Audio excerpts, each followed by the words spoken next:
Hello friend, তোমরা কেমন আছো? আশা করি সকলেই ভালো আছো। আজ ইউটিউবে এলাম,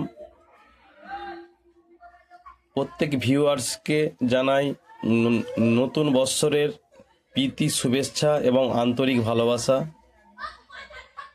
আর আর দেখুন, এই প্রেসার বোর্ডটা বক্স সাইডটা পুরো সম্পূর্ণ হয়ে গেছে।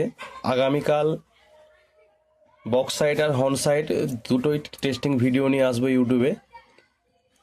আপনারা দেখছেন ইলেকট্রনিক্স অডিও সেন্টার, আমার বাড়ি ঘাটাল, পশ্চিম মেদিনীপুর। যদি এই ধরনের কারো প্রেসার বোর্ড প্রয়োজন হয়, বাংলা 4D থেকে আরম্ভ করে RCA পপ সব ধরনের প্রেসার বোর্ড এখানে পাওয়া যায়। ফুল কম্পিটিশন হর্ন প্রেসার বোর্ড পাওয়া যায়। তাহলে আমার সঙ্গে যোগাযোগ করবে। আজ আসছি, সকলে ভালো থাকবেন। Happy new year.